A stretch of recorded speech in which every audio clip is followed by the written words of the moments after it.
So no surprise this evening, we're looking in the book of Genesis. We'll be looking in chapter 10. And we'll be looking at, oh boy, the genealogy of the sons of Noah. I know, just thrilling topic, but that's where we're going to be. And there actually are some interesting things here. Largely, I know we look at genealogies, we think of them as being boring, and maybe we kind of skim over them. Maybe our eyes glaze over a little bit when we're reading through all of those. I get it. It's okay. But this is, if we think about it, this is our family history. These are our ancestors. And this is human history given to us by God. So we don't want to totally just blow by it like it doesn't mean anything. There is some good stuff here that we can understand. Now, there's some things that we may not know. That's okay too. Like this map. This map, it shows some things that we know, which is good. It also has some things that are perhaps a little on the theoretical side. But as a tool just to look at, I think it'll be okay for us. For instance, one of the things that we see here that God tells us, lately scientists have been saying that man somehow originated out of the deepest dark Africa, right? But really the furthest back we can trace people to for sure is actually here in the Middle East. Noah and his sons, they came down out of the mountains of Turkey. And that would be the closest we could get to our origin right now, because we really don't have a way to know where Eden was. And that's why I say that. If we could trace back to there, that would be different, but we can't. So one thing to understand about chapter 10. Chapter 10, God is telling us about how he divided the nations and the languages, but he's not telling us the why or the how, which comes up in chapter 11. But this is the way he's telling us, so I thought about flipping them, but then I decided to just go with it the way he has it. So he's going to tell us about these divisions, and then we're going to read about the how and why in the next chapter, chapter 11, Tower of Babel. That's not going to be tonight, just so you know. Don't want you to be worried. We're not going to be that long. So let's look at the first verse of Genesis chapter 10. Now this is the genealogy of the sons of Noah, Shem, Ham, and Japheth, and sons were born to them after the flood. So they were told to be fruitful and multiply. That's what they were doing. Now, let's see. I think I already mentioned this. Part of what God is telling us here is, where did the nations come from? Where did all these languages come from? If we came from the same people, why do we all speak different languages? So that's a part of our history that God is telling us here in chapter 10 and chapter 11. So this is a part of that explanation. So if we look at the first, not the first, but verses 2 through 5, we'll see Japheth and his kin. The sons of Japheth were Gomer, Magog. I'm going to kill some of these names. Let's just ride with that, okay? It's going to happen. Anyway, Magog, Madai, Javan, Tubal, Meshach, and Tiras. The sons of Gomer were Ashkenaz, Riphath, and Togarmah. The sons of Javan were Elisha, Tarshish, Kittim, and Dodanim. Yeah, that's close enough. From these, the coastland peoples of the Gentiles were separated into their lands, every one according to his language, according to their families, into their nations. So notice he's talking about how they're divided. They were separated into their lands, everyone according to his language, according to their families, into those nations. So he had changed their language, remember. I know we haven't read that yet, but I think we're all familiar with that. And so he's putting them together to form nations where they can, at least within their own nation, communicate with each other. Also, to note here in this verse 5 especially, is that he says, from these, the coastland peoples of the Gentiles. Now, everywhere but Israel that has a coastland would be Gentiles.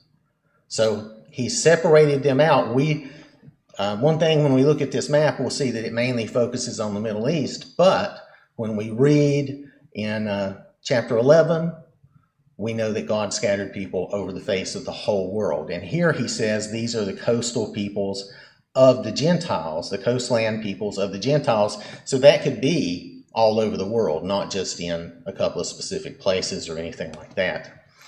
Now, some of this information that we have, especially as far as the map and other thing goes, is some of it's what the Israelites themselves understood of this, and some of it is from, we even get a little information from Josephus, the historian, and things of that nature. So let's see. So these could have been coastlands all over the world and not just in the Middle East. One thing that I have with this map is that it really just focuses on the Middle East. But like I said, when we look at Genesis chapter 11, verse 9, God says, "Therefore its name is called Babel, because there the Lord confused the language of all the earth, and from there the Lord scattered them abroad over the face of all the earth." So not just in the Middle East. So the map is in general an idea, and I get that, but it's not 100% accurate, so I just want us to be aware of that. Some of these are, I'm going to say, are kind of like theoretical, right? They're someone's best educated guess, but they're not necessarily totally correct. Like, okay, for instance, I don't know how much of this you can read. I'm going to do well, that wasn't what I intended at all. It totally went away. Bring that back up. Oh, wait. No, I don't want you to do that. That's what it was. It thought I wanted to do something. I never wanted to do anything but do this. I'm trying to blow it up. Can we drag it? There we go. All right, so if you can read Tarshish, which I'm going to have trouble saying, but anyway, next to the boot of Italy, right? But they really believed that this was in Spain, just so you know. Now, that's, again, they believe. I don't know how we would go about proving that, but they really believe that was in Spain. And then if we look at, I'm still going to do this, even if it's a little difficult at times, we're still going to do it. So anyway, I'll try to point out some other things as we go. Tarshish, they believe could be in Spain or some other place along the Mediterranean. So that's one example of something it's there, but we don't really know 100% for sure where it is. So again, this is kind of like scientific theory. Some of it's a little bit of guesswork. Now, some of it's real. We can look at this and see, like Ham has basically that area of Egypt, and Shem basically has a lot of the area of Arabia, and we know some of that is true and correct, but probably not everything was just like this. So kind of like when we talk about scientific theory, I don't want to lead you down to thinking this is totally 100% fact. So, whereas some folks might go along with that. So let's move on to, now we read this. So God scattered people all over the face of the earth. So let's continue on to verses 6 and 7. The sons of Ham were Cush, Mizraim. Oh, okay, yeah, so we were done with Japheth. I'm sorry, I think I forgot something that I wanted to do here, and I'm taking a risk doing this again. Okay, so if we look here in just part of Japheth's, what they're saying is kind of Japheth's area, they were saying basically his people extended out into Europe and over into Asia. But they don't really show anything further north than what you see with Gomer and Magog. And really, those could be further north and west and north and east. You know, they really don't know. And if you look at clumping all these people up together, that means all of them aren't coastland people, when the Bible plainly says they're coastland people. So that's part of where I say I think some of this is a little theoretical, not exactly correct. But overall, the map is still hopefully going to at least serve a purpose for us. It's just not 100% accurate. Hey, come back here. There we go. All right. So now, if we move here, we start with Ham in verses 6 and 7. And with Ham and his descendants, we'll have a little more to talk about. He's got a little more going on here. So if we look at verses 6 and 7, the sons of Ham were Cush, Mizraim, Put, and Canaan. The sons of Cush were Seba, Havilah, Sabta, Ramah, and Sabtakah. And the sons of Ramah were Sheba and Dedan. Now, let's see. Mizraim is the Hebrew word for Egypt. Okay?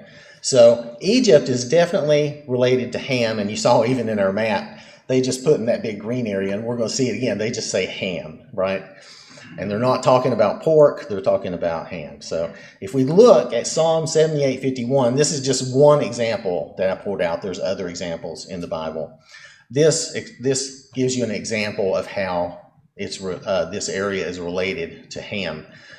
Here, we're talking about where God was drawing the children of Israel out of Egypt, and he destroyed all the firstborn in Egypt, the first of their strength, in the tents of Ham. So we see here that Egypt is related to being Ham's people, his descendants. So now this is also, if you think about this goes back a little bit into when I talked about Cain. This is a reference how unrepentant sin can affect a whole people. Like with Cain, he never got a good relationship with God. And so this affected all his descendants because they followed his example. It's not that God punished them for Cain's sin. It's because they chose to follow Cain. They chose to follow his example, and they did not have a good relationship with God. So we see the same thing kind of with Ham and his descendants. We know that Ham was not necessarily the best person. We don't know a lot of detail about him. But we see that his descendants, like the people in Egypt, they become very idolatrous. They create their own pantheon of gods. And by the time Moses shows up, they don't know who God is. Pharaoh says, I don't know who Yahweh is. Who's that? And so then they don't have any relationship at all with God. Then they get a relationship, when I'm speaking about here with Moses and God drawing the children of Israel out, then they get a relationship with God that they probably didn't want because it wasn't the best relationship to have. And this just reminds us of what actually Pat was mentioning this morning. We're all responsible for our relationship with the Lord. No matter what our parents do, what our other family do, spouse, anybody like that, we personally are responsible for our relationship with the Lord, for knowing God, for being in his kingdom. We can't seek God and his kingdom vicariously through other people. We have to do that ourselves. So if we look here back at verse 7 mentions Cush and some others that we might be able to see on the map here. If we look, okay, I'm going to do this again just because I can, and I'm going to cause trouble. But now, one problem with Cush is they put Cush way up here. From what I read, though, Cush is supposed to be Ethiopia and further south. Now, that's what I understood. If I'm wrong, that's okay. I'm not a great geography person. But my understanding was Cush was further south down near Ethiopia. We do see Sheba over here, which makes sense, this area here. That makes sense to me because when we studied about the Queen of Sheba back earlier in Matthew, everything I read said that this was the most likely spot of where Sheba was, where the Queen of Sheba came from. Again, even that's not 100%, but that agrees with what we've looked at before. Here's where it says just Ham right in the middle here. This is describing the Canaanites, which are over here. We'll try to look at that in a few minutes. I have a different map for that. But here you see Put and some of these other names that I would have trouble with. But so if we look now, you see Mizraim right along that little curve above Cush there. Mizraim. That's right next to the Nile, which I believe Egypt was really kind of founded right there around the Nile because of the benefits of the Nile River, if you remember correctly from all that. All right. And again, some of these people, some of Ham's people on the map. Some of them could be further south or further west. We don't really know that they're all grouped up right here because God said he scattered over the whole face of the earth. So again, just to mention that. Now, let's look at someone unusual that's mentioned in, is that, you gonna let me go? Yeah, let me go. That's mentioned here in Ham's lineage. If we look at verses 8 through 12, Cush begot Nimrod. He began to be a mighty one on the earth. He was a mighty hunter before the Lord. Therefore, it is said, like Nimrod, the mighty hunter before the Lord. So obviously he had built up some fame. People were referring to him like that. And the beginning of his kingdom was Babel, Erech, Akkad, Calneh in the land of Shinar. From that land he went to Assyria and built Nineveh, Rehoboth, Calah, and Rezin between Nineveh and Calah. That is the principal city. So Nimrod, that name, it carries an idea of rebellion. And I don't know about y'all, but we took the name of Nimrod and it was kind of an insult. If someone was being a Nimrod, they were doing something bullheadedly and foolish. And that was the idea. The implication here is that he is the instigator of the Tower of Babel, or at least one of the main instigators, since it doesn't plainly state that. But that is the implication. And since Babel was his, a part of his kingdom, that would make some sense. All right. Also, notice that he went and basically created or built Nineveh of Assyria, and Babel becomes Babylon, and that's in Babylonia here, right? And these are major foes of Israel in the future. There are major foes, and that was another thing I wanted to make sure that we understood. That's kind of where that's heading. And even though this is in the land, if we look at the map, it's basically in the land that is associated most with Shem. But if you'll look here, I'm going to try to zoom this in a little bit more. There we go. Shinar, Babylon, that's where Babel was. Nineveh's up here towards the top. And so this whole, if you did like an oval stretching up around, this would have been his kingdom, which became a part of Babylonia, which also, I believe, was a part of the Chaldeans area. I don't know, was that a part of Mesopotamia too? It might have been. But anyway, this general area here, it was a part of Babylonia, and it was associated, some of this was associated with the Chaldeans as well. So you see Nineveh and Calah there, and this, I think they spelled it with 2 K's instead of 2 C's, but that Akkad and Babylon and those there. So, all right, so let me see if I can take this back, and we'll look at go back to our verses here. So Nimrod is a mighty one and a mighty hunter, and the word for mighty, the Hebrew word, pardon me, the Hebrew word is gabor, and that relates to a strong warrior or hero. And God is referred to as Gabor El, if you're reading the Hebrew way, right to left, or sometimes we get it backwards and we say El Gabor. Nonetheless, it just means he's our powerful, heroic God. He is the mighty God.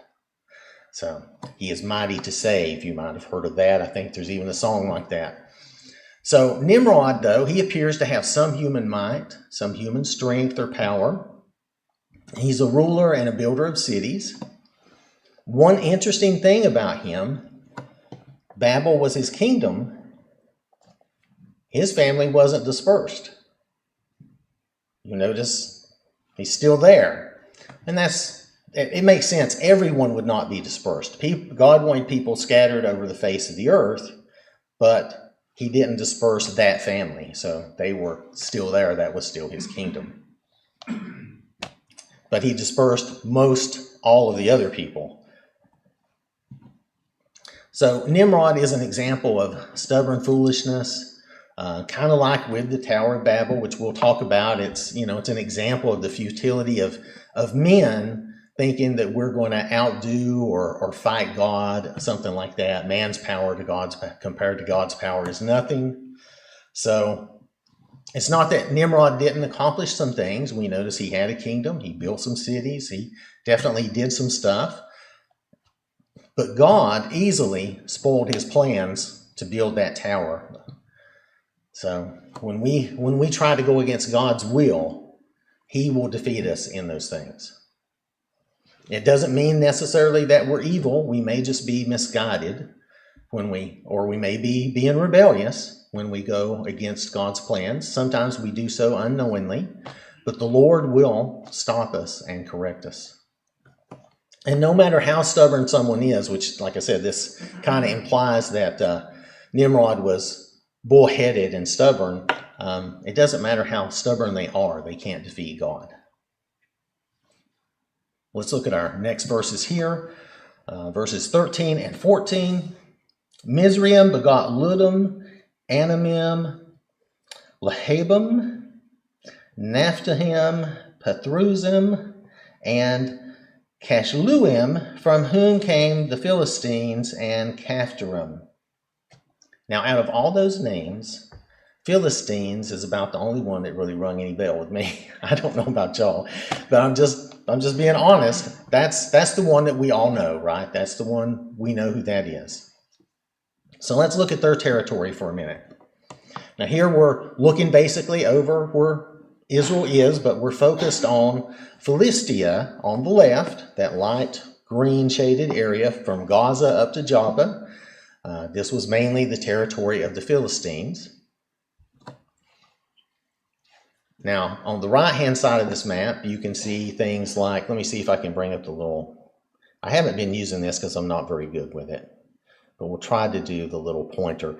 You can see Shiloh up around here, Jericho's here, Jerusalem's there, Hebron is down here, and I left this little pointer in. They had this little pointer where David fought Goliath, and so I just left that there. It's kind of an interesting point, so it didn't hurt anything. So you'll see, if we think about it, Gaza was a problem then, and it's still a problem now, right? I mean, I couldn't help but think that it's like it's still a problem today in ways. So I'm not saying that, well, maybe they are. I don't know if they came down from the Philistines or the Canaanites or anything. So anyway, let's look at the Canaanites in the next verses. If we look at 15 through 19, Canaan begot Sidon, his firstborn, and Heth, the Jebusite, the Amorite, and the Girgashite, the Hivite, and Arkite, and the Sinite, the Arvadite, the Zemarite, and the Hamathite. Afterward, the families of the Canaanites were dispersed, and the border of the Canaanites was from Sidon as you go toward Gerar, as far as Gaza, then as you go toward Sodom, Gomorrah, Admah, and Zeboim, as far as Lasha. So again, my pronunciation of those names may be horrible, but if we notice here in verse 18, it does talk about the fact that these were dispersed. I was uncertain. I took that to mean that not all the Canaanites are in this area, that some of them were perhaps dispersed elsewhere. But I don't know that. I'm not sure that that's plainly spoken. But it's a thought that they may be. Because I do not see a mention of all the Canaanite peoples. If we look at this map here, I'm going to do my...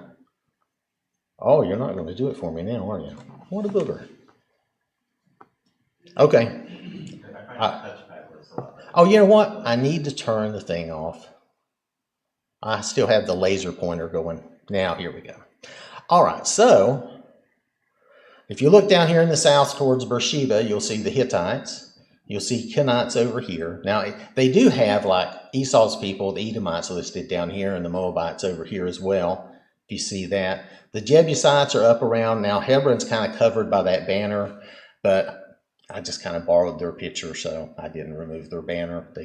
I guess they should have their little advertisement. They're BibleHistory.com if you're interested. But anyway, the Jebusites around Jerusalem. We have just the mention of Canaanites, like in general here, between Jericho and Shechem.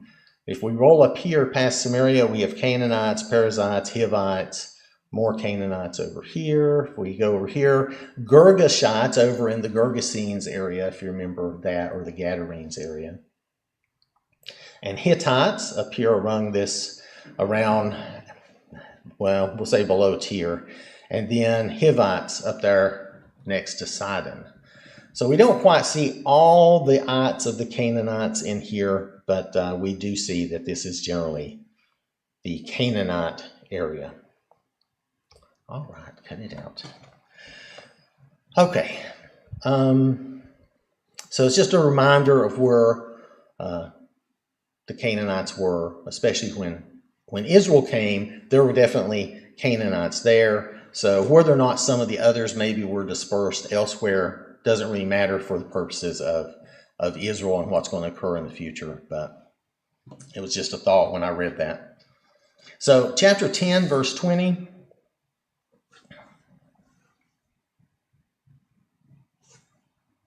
These were the sons of Ham, according to their families, according to their languages, in their lands and in their nations. Again, God is pointing out that this is according to their languages and their nations and their families. So that's so we'll know that this is occurring after the Tower of Babel, not before.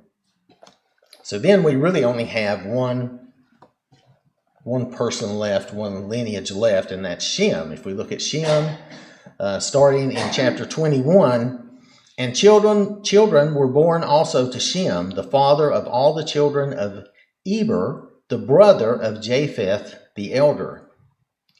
So this is how we know that Japheth is the older brother. If you look at this in the Hebrew, and you do have to read it right to left, but it ends exactly like this sentence, Japheth the elder. That adjective is attached to Japheth. Shem, on the other hand, is on the far right of that sentence, and that adjective does not apply to him. That adjective is the last word of the sentence, and it applies to Japheth. So just so we know, because I had read somewhere where some people had kind of disputed that, but if you look at the Hebrew, it's definitely saying Japheth the elder. So we know that Japheth was the oldest. Shem is the middle brother. So that's something good to know. We know Ham was the youngest from our previous chapter. I didn't pull that back up or anything because we kind of went over that. So now let's see. And it mentions Shem is the father of all the children of Eber. And that is pointed out specifically because from Eber, we're going to have Abram, who becomes Abraham, right? Then we're going to have Israel, and then we're going to come on down and have Jesus. So that line is very important. So it's pointed out to us.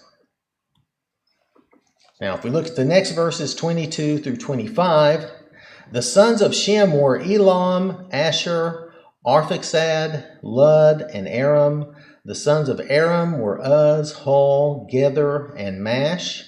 Arphaxad begot Selah, and Selah begot Eber.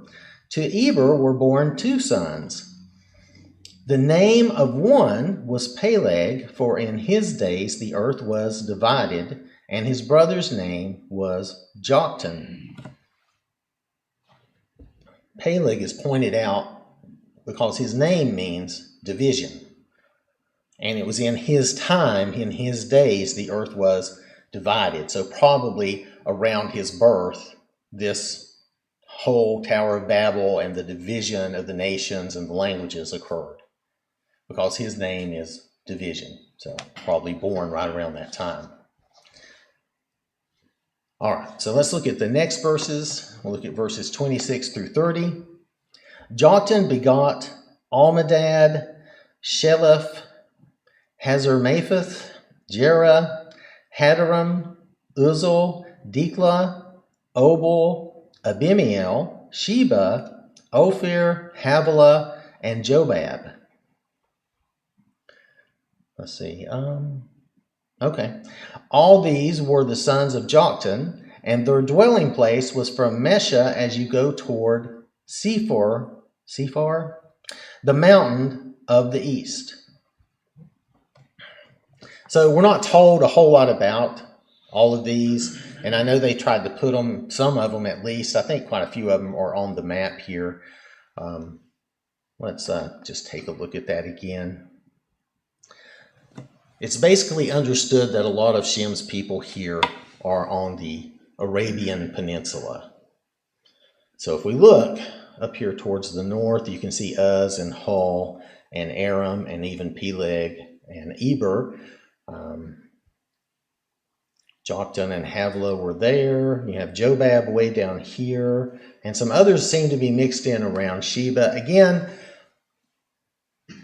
I just would happen to think that some of these people were scattered out farther than this. That's just my thought. Actually, it's just what the Bible tells us, so that's why I think that.